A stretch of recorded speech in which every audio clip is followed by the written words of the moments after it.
Oh yeah. Les Camerounais sont les premiers ennemis du Cameroun.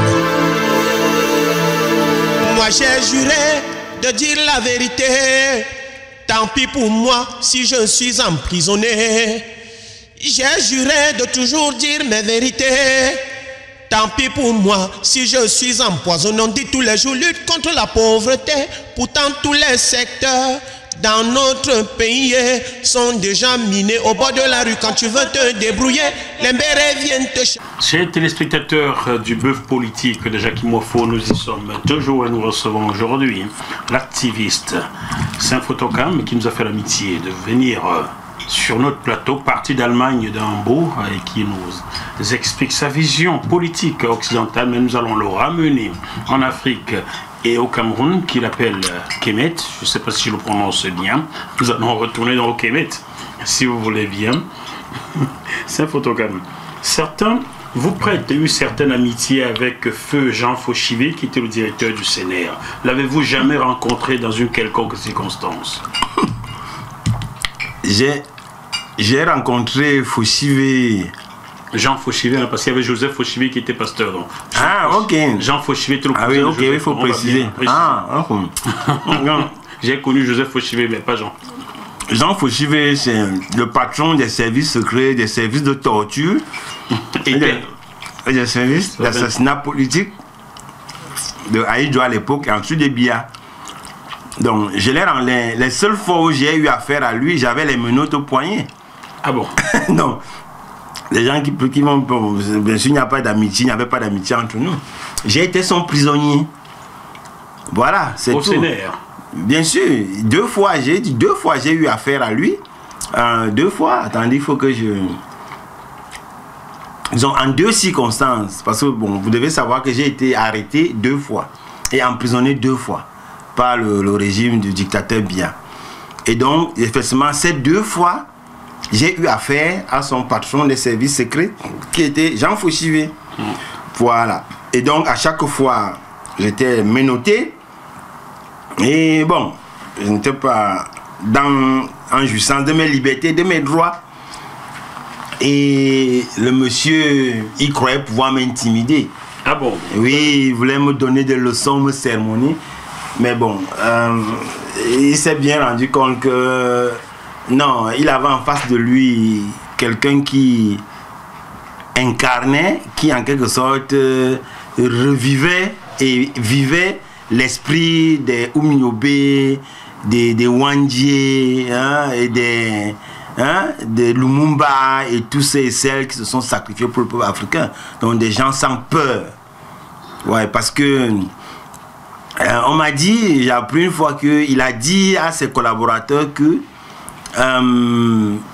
cet enfant, où il est fou, il ne le connaît pas bien. Donc, ce qui faisait supposer que justement, parce qu'il connaissait sa réputation et qu'il faisait peur aux gens, alors il a donc cru sûrement qu'il pouvait aussi me faire peur de la même manière. Et donc il était choqué de se rendre compte qu'il ne me faisait pas peur. Et au lieu d'accepter qu'il y a des gens qui n'ont pas peur de lui et qui ne sont pas prêts à se laisser corrompre ou intimider, alors il pense que j'étais fou. Je n'étais pas fou du tout, au contraire, j'étais très bien dans ma peau et tout. Et c'est vrai, il ne me faisait pas peur du tout. Avez-vous suivi des tortures à cette époque-là? Ah oui, bien sûr. Ah, oui. Comment ça se passait? Comme la plupart de mes camarades, ils nous fessaient, ils nous tapaient de plusieurs manières. Et, Et bon, ils ont des techniques, toutes sortes de techniques. Bon, je pense que j'ai échappé peut-être au plus terrible. Et là, c'est souvent, et c'était ça l'avantage de la mobilisation.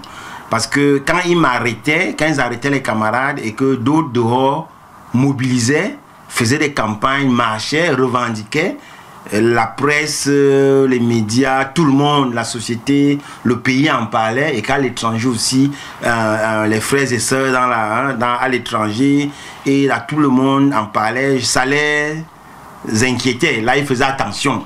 Parce que si maintenant quelque chose vous arrivait, donc ils allaient devoir endosser la responsabilité. Et donc c'est pour cela qu'à chaque fois que des camarades étaient arrêtés, on faisait énormément de bruit. Et ça faisait donc, ok, ça protégeait indirectement les personnes arrêtées. Voilà, c'est comme ça. Donc, mais oui. Donc, et lui, donc, il y a eu... Je me souviens, peut-être faut que je dise ça aussi pour l'histoire, pour que les gens savent comment ça fonctionne. Je me souviens de la deuxième...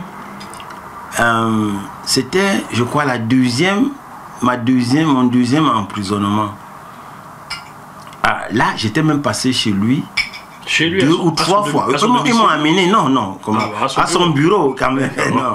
Parce que voilà ce qui se passe. Vous savez, j'étais à la prison, à Kondengi. Oui, la fameuse voilà, prison, la prison haute sécurité. Nous étions dans, ils appelaient ça quartier spécial D. Là, c'était bon pour les prisonniers en fait, extrêmement dangereux. En fait, tous les gens qui suivaient par extrêmement dangereux, vous n'étiez pas armé pourtant. Bon, non, mais vous savez comment ces régimes sont. Donc, alors, et donc, ils sont venus me chercher, je me souviens, une fois où ils étaient venus me chercher, bon, je savais ce qu'il allait se passer, ils sont venus me chercher pour m'amener chez lui. Et je me suis retrouvé dans son bureau. Donc, on m'avait cagoulé, on m'avait mis les trucs. Maintenant, arrivé dans le bureau, on m'a enlevé la cagoule, mais on m'a gardé les menottes. Ils m'ont gardé les menottes et ils m'ont mis sur une chaise et Foshive était là, avec lui aussi beaucoup d'officiers. Il y avait les commandants de la garde présidentielle, la sécurité présidentielle, bref, des militaires, il y avait des hauts gradés et tout, la police et tout.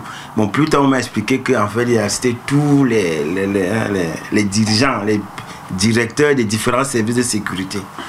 Donc, et apparemment, Biya leur avait demandé de savoir vraiment qu'est-ce que cet enfant-là veut. Vous voyez, non? Donc, alors ils sont donc venus tous, ils ont commencé à me mettre la pression, à insulter, à raconter des histoires. Et je me souviens, un moment, la façon dont je répondais, ça les énervait.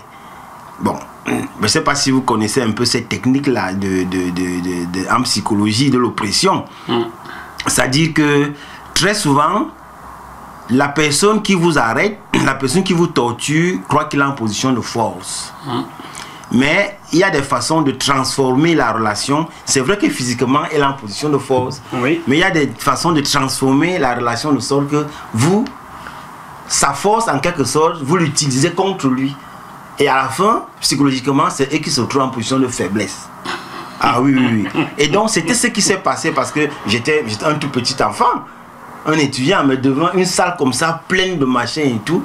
Mais c'est là où, bon, par l'inspiration des ancêtres et dans la tradition de lutte du peuple africain, beaucoup ne savent pas malheureusement combien notre grand peuple s'est battu dans l'histoire et les enseignements qu'il a laissés pour la postérité. Il n'y a aucune situation, même sur le plan tactique, policier, sécuritaire, que nos ancêtres n'ont pas connu et sur lesquels ils ne nous ont pas laissé des enseignements. Donc ça fait que c'est facile de gérer ça. Donc ça a donc fait que par exemple, je faisais de l'ironie avec eux.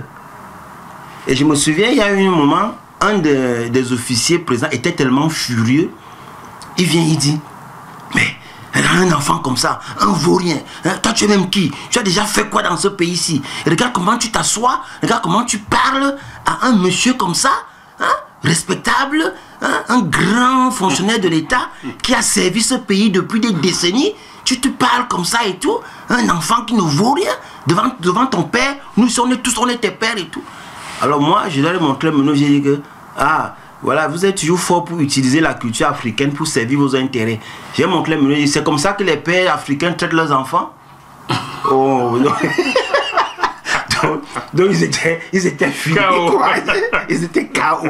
Tu vois, donc ça dit, il y a des petites actions comme ça, des petites qui te permettent que, même dans un contexte comme ça, tu peux reprendre le contrôle psychologique sur un groupe comme cela. Donc voilà un peu les gens dans lesquels j'ai connu Foshive, oui. Et une autre fois aussi qui m'avait beaucoup marqué, c'est la deuxième fois que j'étais en prison. Vous savez, je ne sais pas si vous vous souvenez, si vous saviez, j'avais été kidnappé à Douala. Parce que c'était lors d'une réunion, fameuse réunion des opposants, tout à fait, où tout est passé terriblement, un cauchemar. Je me suis retrouvé complètement isolé. Et donc, ils m'ont enlevé à la sortie et ils m'ont ramené, dans un truc secret à Douala. Et le lendemain, ils m'ont amené à Yaoundé. Vous voyez? Et là, ils m'ont amené directement chez Foshivé, dans le bureau de Foshivé. Voilà. Et ce jour-là, le monsieur, il croyait qu'il pouvait me sermonner. Et c'est là où j'ai su que, waouh, en fait, toutes les réunions de l'opposition, tout ce qu'on discutait, ils suivaient ça en direct. Parce que c'était infiltré. Ils avaient infiltré complètement la réunion. Et donc, ils disaient que, mais toi, cet enfant-là, tu te prends même pour qui? Tu crois que tu peux empêcher les gens de négocier et se mettre d'accord dans ce pays-ci?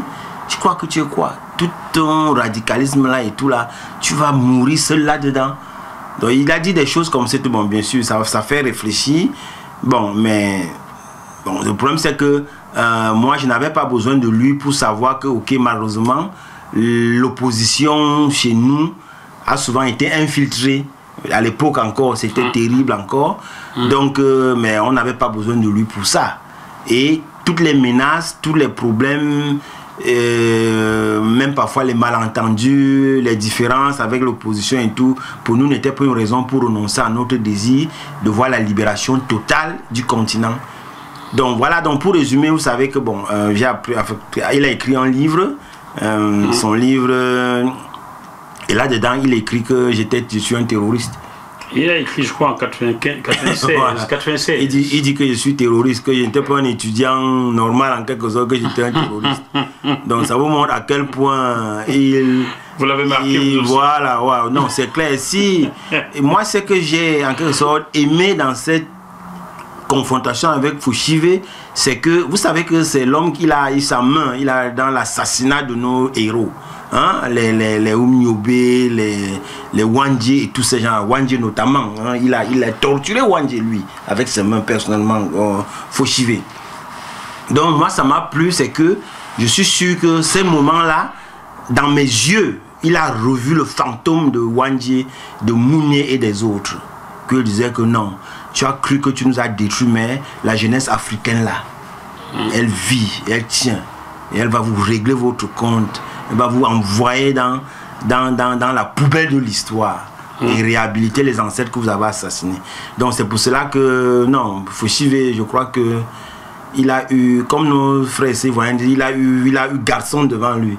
Et là, je crois que ça l'a bien travaillé avant de mourir. On va faire coucou à Serge Kassi qui a chanté John Bruce qui a rencontré garçon. Voilà. Donc salut à toi Serge Kassi. Je suis fier de ça en fait, et fier de ce que la jeunesse africaine est forte. Voilà. Bon ben voilà, revenons sur l'actualité Symphotocham. Aujourd'hui au Cameroun, quand je dis dans votre pays, les gens me tirent dessus, alors que c'est une façon pour moi de revendiquer mon passeport camerounais, car je ne comprends pas pourquoi je n'en ai plus. Donc dans votre pays, ou notre pays, ou au Cameroun, ou au Kemet, ceux qu'on appelle anglophones et que je refuse d'appeler ainsi, car ce sont des Camerounais, ce ne sont pas des anglophones, il n'y a pas d'anglophones ni de francophones, il y a des Camerounais tout simplement pour moi. Et ceux qui sont au nord-ouest et au sud-ouest du Cameroun revendiquent certaines choses depuis quelques années, je dis bien quelques années. J'ai reçu ici monsieur Georges Moni qui m'expliquait, hein, c'est le neveu de Godly Moni Kosso, qui m'expliquait qu'il était gamin. À 14 ans, il y avait déjà des réunions de revendications qui se tenaient dans leur concession. Donc ça fait au moins 50 ans aujourd'hui que cette communauté-là revendique quelque chose au Cameroun. Et jamais on a voulu négocier avec eux. Ça s'est transformé en tout ce qu'on voit aujourd'hui, des corps qui tombent, des villages qui sont incendiés, comme à l'époque où on incendiait des villages. Bamileke, Bassa, on a l'impression que l'histoire bégaye. Quelles sont vos impressions? Qu'est-ce que vous pensez de cette situation-là au Cameroun?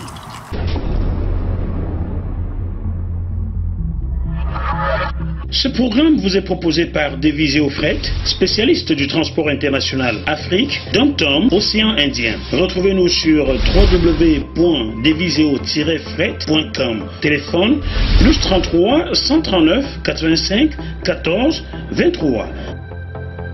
Je tiens à faire une précision historique. Quoi? Il faut préciser que la répression du mouvement de libération, les villages brûlés, comme vous avez dit, ce n'était pas seulement dans le pays Bassa et Bamileke. Ça, il faut le dire.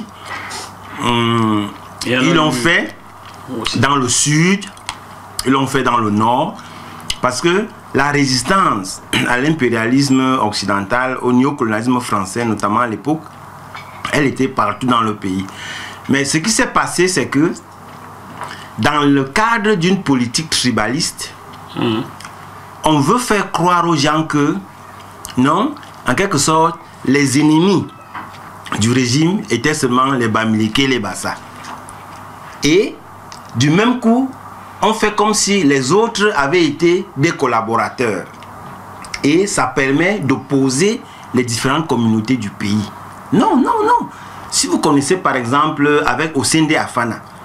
Osende Afana, voilà. Ce mouvement en général, il opérait dans le sud. Dans le sud, là-bas, vers le Congo et tout dans la région, vous savez. Et là-bas aussi, les massacres que les Français et le régime d'Ahidjo Bi ont fait sont été les mêmes que dans les autres régions du pays.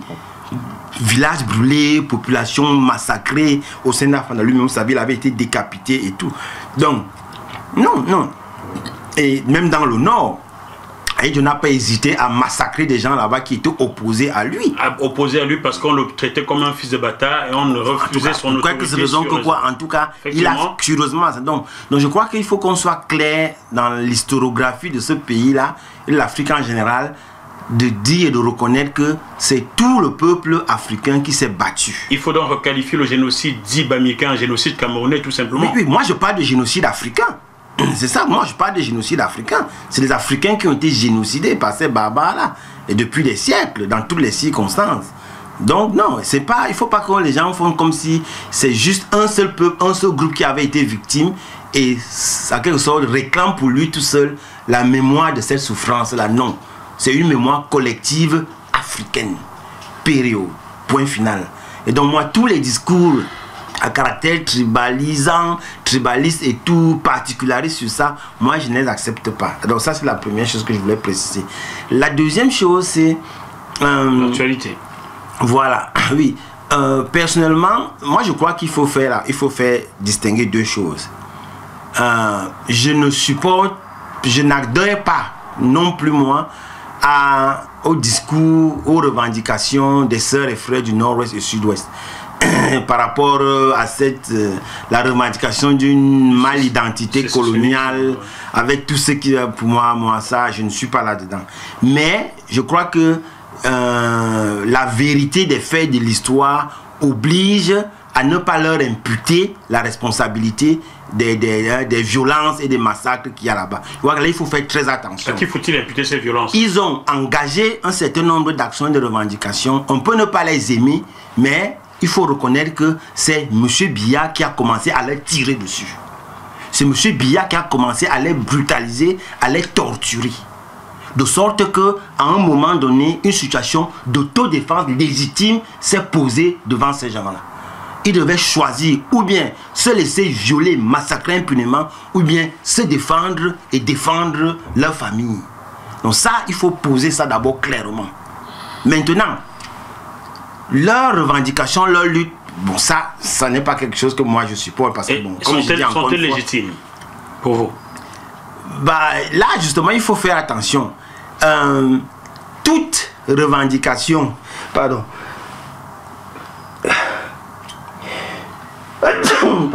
vos amours. Merci. Donc toute complainte, toute revendication individuel, de citoyens individuels ou bien de groupes, de communautés dans cet espace-là, dans ce pays-là est absolument légitime parce que justement le régime en place est un régime anti-peuple, un régime criminel, un régime de prédation qui opprime les peuples. Et ça, on le sait tous. Ok? Et c'est la nature de tous les régimes néocoloniaux. Donc de toute façon, c'est même rien de nouveau. Donc de ce point de vue, leurs revendications sont absolument légitimes, comme les revendications de tous les autres peuples, toutes les autres communautés de cet espace-là. Maintenant, la notion de se définir à travers une mal-identité coloniale et de vouloir en quelque sorte se séparer des autres, conçus et généralisés comme des ennemis, Alors qu'eux n'ont rien à voir à faire avec ce régime. Ça, c'est réactionnaire. Ça, c'est absolument réactionnaire et moralement inacceptable et politiquement inacceptable. Mais aussi là, encore une fois, il faut être clair. Moi, je dis ceci, Biya n'a aucune légitimité pour massacrer nos frères et sœurs du nord-est et du sud-ouest. Tu comprends, hein? Sous le couvert ou sous le prétexte de défendre la soi-disant intégrité nationale. Pas ça, je n'accepte pas. Donc, je répète, je ne supporte pas leurs revendications de ce point de vue, mais je reconnais leur droit à l'autodéfense, à la légitime défense, et je ne reconnais à Biya aucun droit de les massacrer. Parce que lui, il doit dégager. Ça, c'est comme ça. Avez-vous engagé une quelconque action contre le régime en place suite à ces troubles dans le sud et le nord-ouest?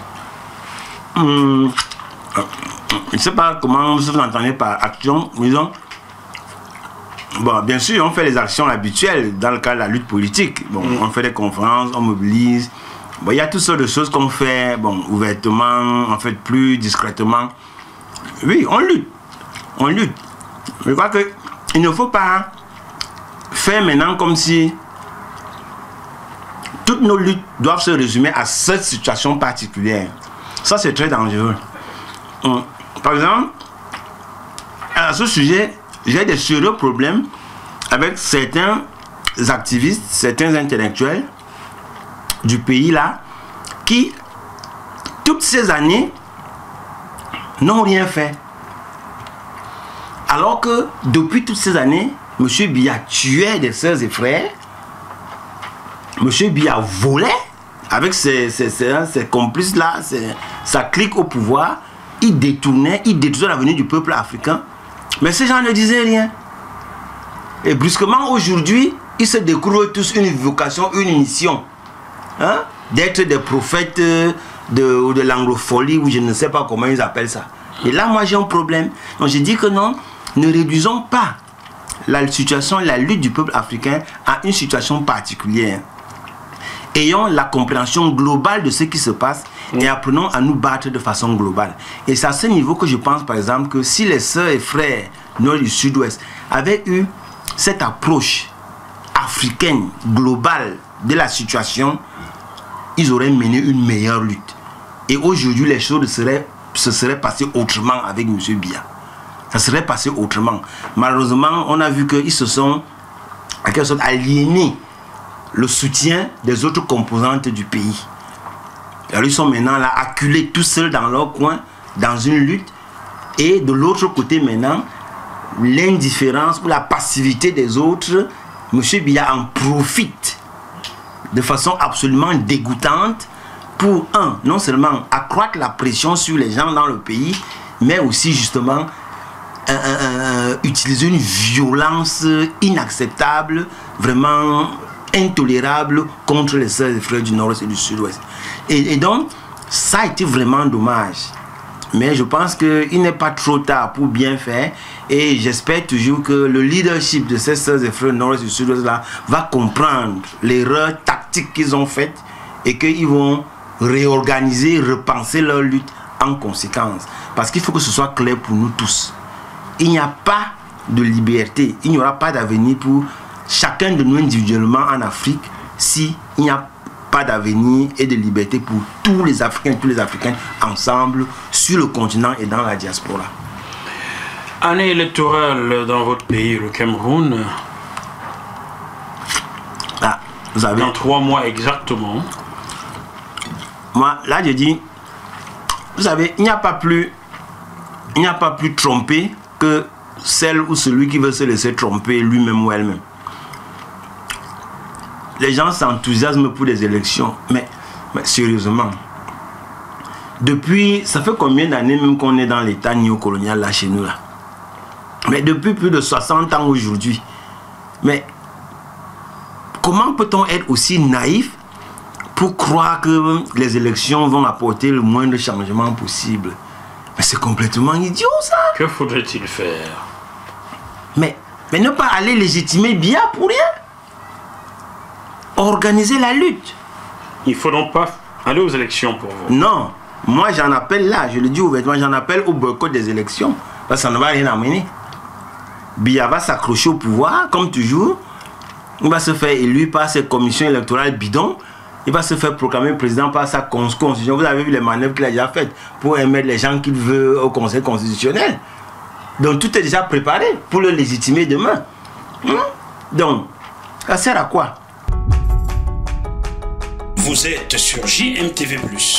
La meilleure façon de lutter contre des monstres comme Biya et le système impérialiste là qu'il a installé au pouvoir, qui le tient, c'est de leur dire que, ok, vous êtes fort, non? Pardon, prenez. Vous lui laissez ça. Il va là-bas tout seul. Et ben, vous savez bien qu'il n'irait pas seul.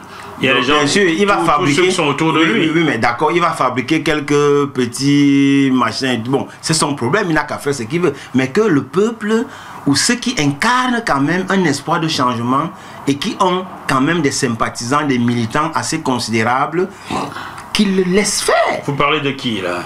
Bon, il y a plein de partis d'opposition, par exemple, qui ont quand même des gens qui les suivent. Quelques noms. Je ne vais pas donner des noms. Je crois que bon, ils sont assez compétents, ils sont assez forts, assez actifs sur le terrain pour savoir même ce qu'ils représentent. Mais moi, je veux juste dire que ce qu'ils devraient faire, c'est laisser Biya et occuper le terrain, c'est tout. Organiser, parler au peuple, réorganiser le peuple, se préparer à d'autres échéances, repenser aussi leur discours. Parce que, par exemple, il n'est même pas évident que la plupart d'entre eux sont une réelle alternative à Biya.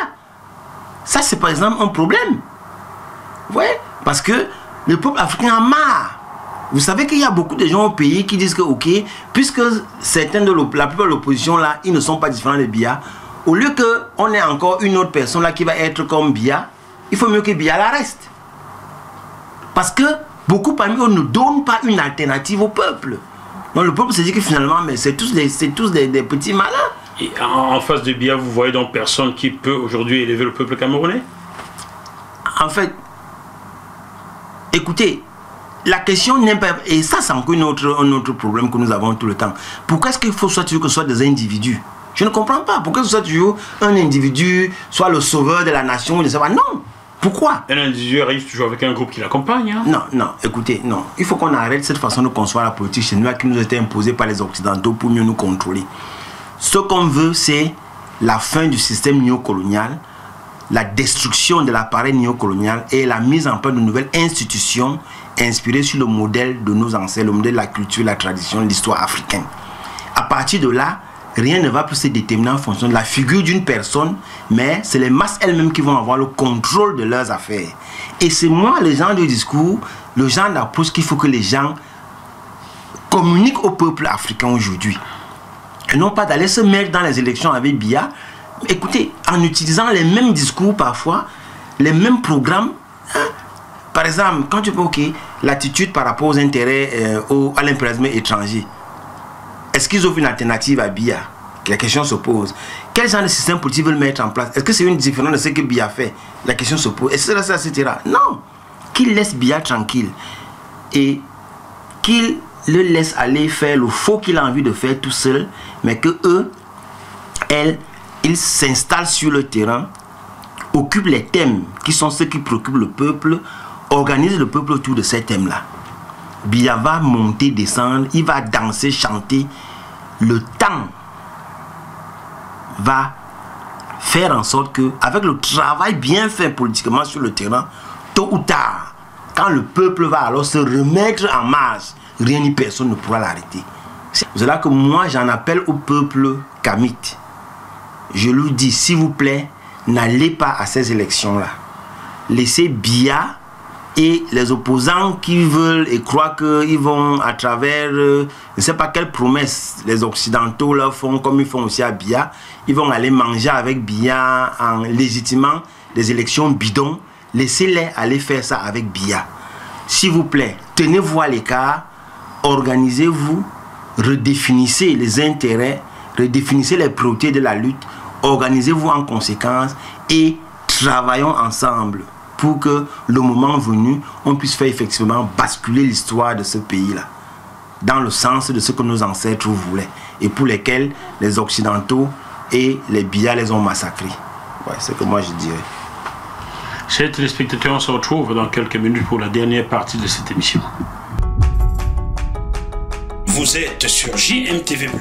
Nous sommes toujours dans le bœuf politique de Jackie Moifo et nous recevons aujourd'hui Saint Photocam, activiste, grand précurseur des mouvements estudiantins au début des années 90, qui vit aujourd'hui en exil forcé, comme il dit, à l'étranger, et qui nous a fait l'amitié d'être sur le plateau de JMTV+ aujourd'hui pour partager ses points de vue sur certaines questions politiques et sociologiques du Kamit, comme il dit, hein, pour ne pas dire Cameroun, et de l'Afrique en général.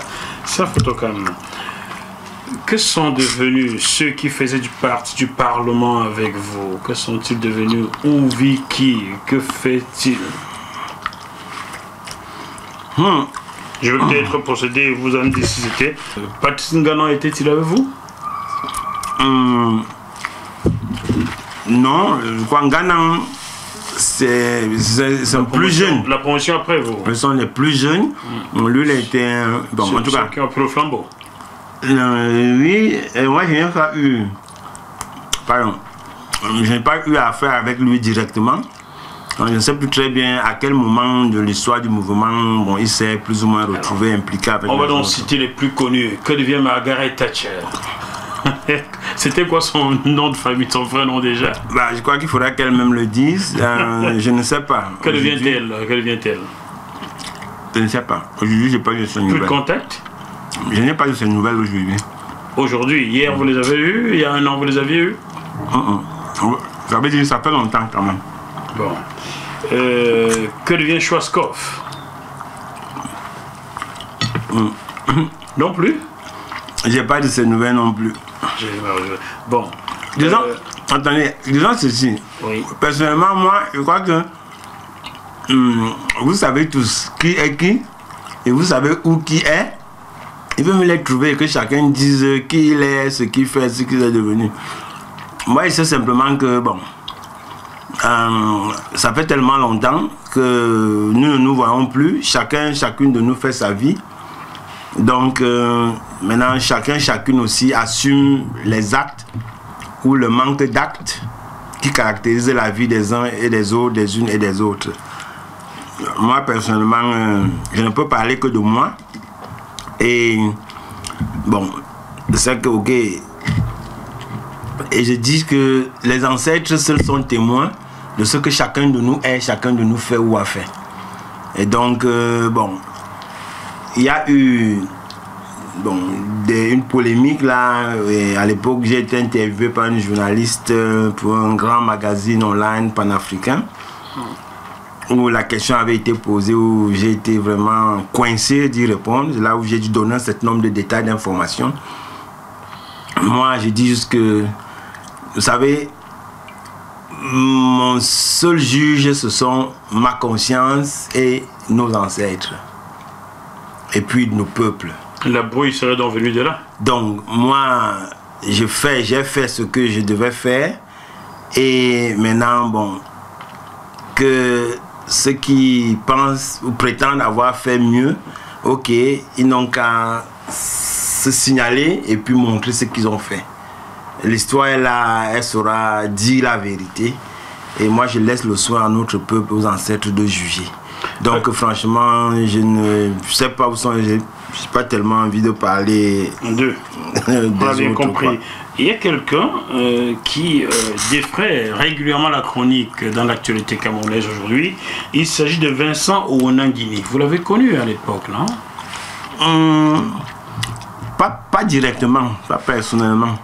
Faisait-il partie du camp d'en face Je ne sais pas, je ne puis dire, parce que je ne connaissais pas forcément tous les gens qui étaient avec nous et tous ceux qui étaient contre nous. Tous ceux qui étaient du bon côté de l'histoire et tous ceux qui étaient du côté de la réaction et du néocolonialisme. Donc je ne sais pas. Mais bon, c'est vrai que j'entends parler de lui beaucoup. Que pensez-vous de cette prise de position radicalement opposée à une frange de la population camerounaise, on va dire les choses comme elles sont, contre les Bamileke? Que pensez-vous? Ouais, écoutez, moi, d'abord, permettez-moi de justement profiter de l'occasion de cette question pour rendre hommage à une grande figure de l'intelligentsia et de la lutte du peuple africain qui nous a quittés dernièrement, Mukoko Priso, était connu comme Elenga Mbouinga, pour ceux qui le connaissent. C'était vraiment un grand esprit. Vous savez, il a écrit un livre justement sur ces questions, le problème national camerounais. Et dans l'interview dont je venais de parler, votre collègue m'avait justement demandé s'il y avait des gens, insisté que je donne des noms de gens dont je pense qu'eux, ils auraient vraiment l'intelligence, la compétence et les bonnes solutions pour ce genre de problème de ce qui se passe au nord et au sud-ouest. Et je me souviens que j'ai justement cité Mukoko Priso comme une des personnes que moi je pense que ouais, ça c'est vraiment un top, quelqu'un qui est vraiment capable de résoudre ce genre de questions-là pour le peuple africain. Donc vraiment, c'est dommage qu'il nous ait quittés et j'en profite ici pour dire mes condoléances à sa famille, aux camarades de son parti, l'UPC historique, hein, qui nous a tellement inspirés dans les luttes, qui a été le cadre dans lequel nos ancêtres se sont battus pour le peuple africain. Donc vraiment que ces ancêtres l'accueillent dans l'au-delà et qu'ils continuent de nous bénir, de nous inspirer dans la lutte. Donc cela dit donc, écoutez, tous les tribalistes, tous les gens qui veulent opposer ou opposent des communautés à d'autres, tous les gens qui en appellent à la haine à la destruction de l'autre, à l'exclusion des autres, franchement, ce sont des petits cons. Il faut les appeler comme ça. Ce sont des gens qui vont tôt ou tard disparaître dans la poubelle de l'histoire. Donc, j'espère que le monsieur dont vous parlez n'est pas comme ça. Je l'espère vraiment pour lui. Sinon, franchement, ne vous préoccupez pas pour lui ou d'autres qui seraient comme lui. Parce que tôt ou tard, ils vont disparaître dans la racaille de l'histoire. Pourquoi? Parce que, vous savez, on sait qu'est-ce qu'il faut pour que le peuple africain soit uni et réuni. On le sait. Et donc, le processus historique qui est en œuvre aujourd'hui est tel que tôt ou tard, il va réunir ces conditions-là. Ce qui feront donc que les gens, les opportunistes, les profiteurs d'Apocalypse qui racontent ce genre d'histoire, qui veulent opposer les uns aux autres, ils vont se retrouver complètement hors du coup et ils vont se taire d'eux-mêmes. Donc c'est pour cela que moi je dis, il faut simplement que pour l'instant là, notre peuple évite justement de se laisser embarquer dans ce genre de querelle. On ne peut pas les empêcher de parler malheureusement. Donc laissez-les raconter ce qu'ils veulent, mais s'il vous plaît, ne vous mêlez pas de ça, ne les prenez même pas trop au sérieux. Laissez-les bavarder et tout, et organisons-nous simplement pour défaire Biya et le néocolonialisme occidental dont il est la marionnette, et tout ira bien, c'est tout. Donc, un dernier nom avant de conclure cette émission. Avez-vous connu Daniel Ebale Angoumou, qui était délégué des étudiants de sciences économiques à votre époque? Daniel Ebale Angoumou? Oui. Mais c'est le type qui avait été envoyé par Biya pour m'assassiner, non? C'est bien lui. C'est bien pour cela que je vous prononce. Oui, bien sûr que je le connais. Passe ça? Je le connais puisque bon, Biya l'avait envoyé me tuer. Et malheureusement pour lui, nous avions, nous aussi, hein, le mouvement étudiant, nous avions aussi notre propre service secret. Donc, on avait notre service de sécurité. Et croyez-moi, il était extrêmement efficace. Ce n'était pas le premier cas. Il y a eu beaucoup de situations comme ça où on a pu arrêter des agents infiltrés parmi nous qui venaient commettre des dégâts. Ouais, qui venaient commettre des dégâts. Peut-être vous abattre avec une de ces armes de l'autodéfense. Oui. Mais on aurait pu vous abattre partout. Il n'a pas besoin de venir. Oui, mais justement, les ancêtres m'ont protégé. C'est grâce à la protection des ancêtres que j'ai échappé aux différents attentats. J'ai échappé. Et comme je dis, c'est grâce aux ancêtres. Donc, alors, dans son cas... Dans le cas de Daniel Ebale Angoumou, oui. Il est venu, j'étais à l'époque, j'enseignais à Makak, dans un collège privé là-bas. J'étais enseignant de philosophie et d'histoire, oui, chez les tout petits, et philosophie en terminale. Donc, je me souviens, on venait de faire une action, une guérilla politique sur le campus à Yaoundé. Et on a pris le train, on allait à Macaque. Bien, et le monsieur, il est venu. Et nous l'avons identifié, on l'a repéré. Et on l'a arrêté. Donc nos enquêtes avaient prouvé que ce n'était pas la première fois qu'il venait dans la ville. Parce qu'il était déjà venu à l'époque sonder, chercher, se renseigner sur moi. Et donc, cette fois, il venait passer à l'action. Et il avait pour cela pris contact avec les autorités de la ville parce que le fou de Biya, le dictateur de Biya, lui avait donné une lettre de recommandation spéciale qui faisait que toutes les autorités du pays devaient lui obéir. Donc, à travers ça, donc, il pouvait obtenir de toutes les autorités de la place tout ce qu'il voulait, qui était utile pour son action d'assassinat. Alors, donc, malheureusement, pour lui, on l'a identifié. Bon, mais on a donné, j'ai donné des consignes aux camarades de ne pas l'arrêter hors du campus, du collège. On l'a laissé entrer dans le collège et il est venu, il est allé regarder. Et c'est quand alors il veut s'approcher de chez moi que l'étau s'est refermé sur lui. Vous l'avez donc arrêté? Ouais. Était-il armé? Ouais. Il avait sur lui un PA? Ouais. Vous avait-il expliqué le but de sa présence à Macaque? Non. On n'a jamais avoué pourquoi. Mais bon, on a compris. De toutes les façons, c'était quand même pas le hasard si se retrouvait là. Et lorsque vous l'avez appréhendé, qu'est-ce qui s'est passé? L'aviez-vous violenté? Non, non, non. Donc on l'a pris calmement, on l'a remis aux autorités du collège et ils l'ont amené à la gendarmerie locale et ils l'ont confié aux autorités là-bas. Donc, et comme il a échoué dans sa mission, le lendemain, ils ont alors envoyé un commando militaire justement pour m'arrêter. Donc ils sont venus au collège, j'enseignais, et ils ont tabassé mes élèves qui se posaient à mon arrestation. Ils ont violenté et ils m'ont arrêté. Donc par force là, et ils m'ont embarqué. Alors, mes élèves ont protesté, les collègues et tout, mais bon, bien sûr, rien n'y a fait. Et après m'avoir gardé quelque temps à la cellule de la gendarmerie à Macaque, ils m'ont maintenant transféré à Yaoundé. Et c'est comme ça. Et plus tard, justement, comme son identité avait été révélée et qu'on a eu tous ces documents, toutes ces informations sur lui, alors c'était alors normal, c'était clair que le régime allait le désavouer. Et c'est donc comme ça que le régime de Biya a organisé une cabale contre lui en prétendant qu'il avait fait le faux. Que les documents qu'on avait saisis sur lui, tout le matériel qu'on avait saisi sur lui, c'était du faux. Et que donc il n'était pas connu des services gouvernementaux, bla bla bla bla bla. Bon, et je crois après il a fait il a avoué tout, il a raconté son histoire à des collègues, à des confrères de vous qui ont publié, je crois, en ont fait un livre, je crois à l'époque sous la direction du regretté Ndiawe. Voilà, oui.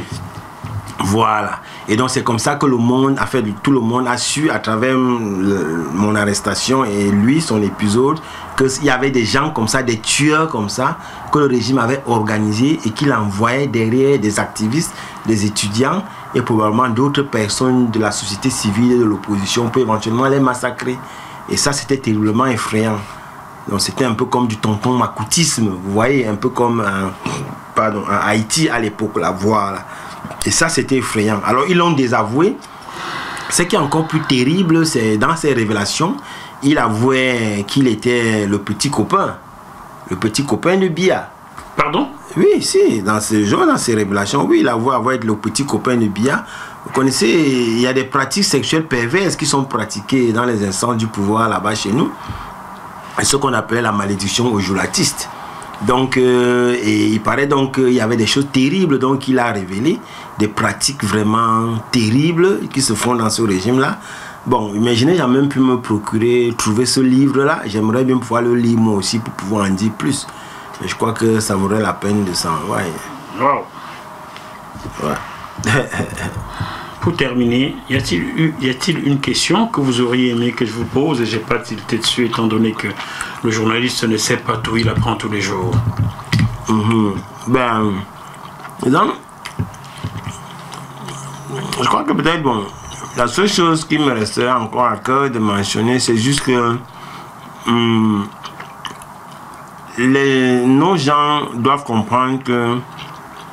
Vos gens, quels gens? En fait, nos gens dans ce pays-là, dans cet espace-là,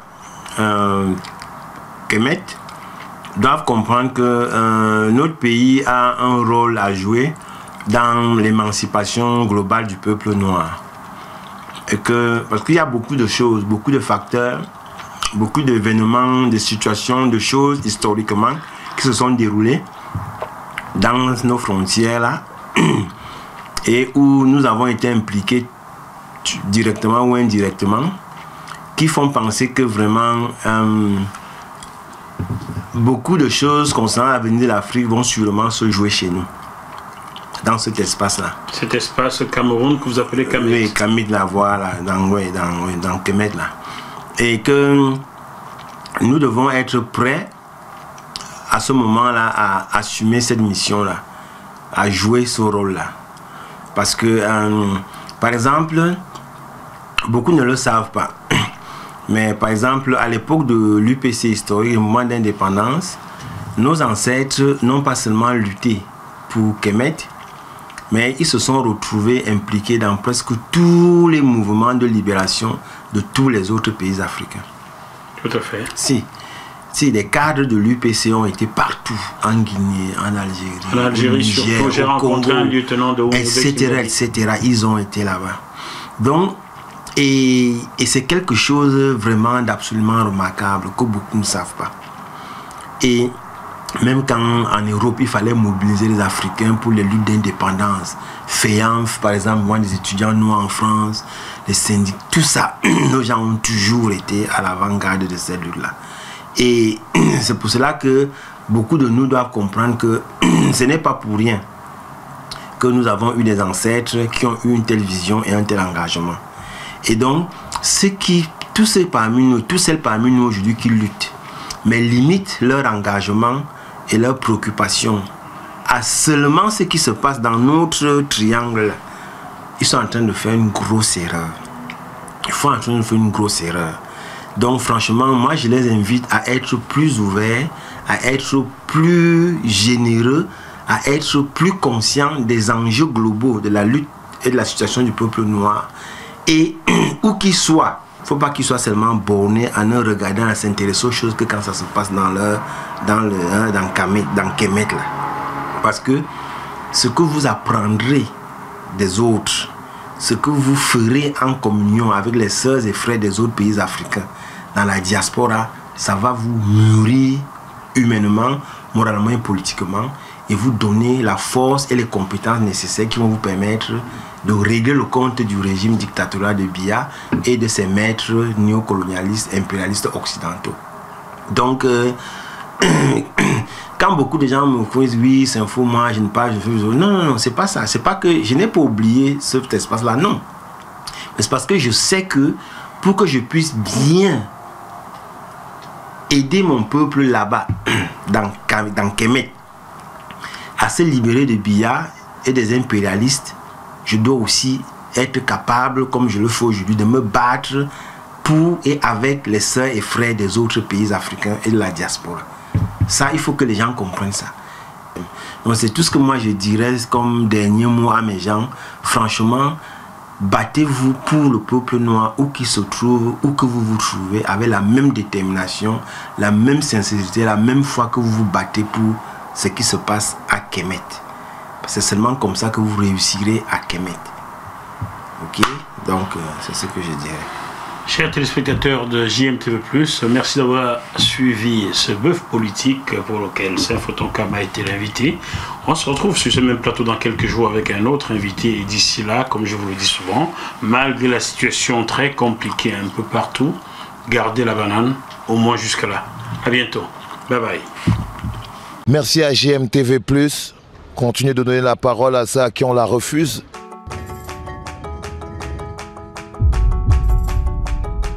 Vous êtes sur JMTV+.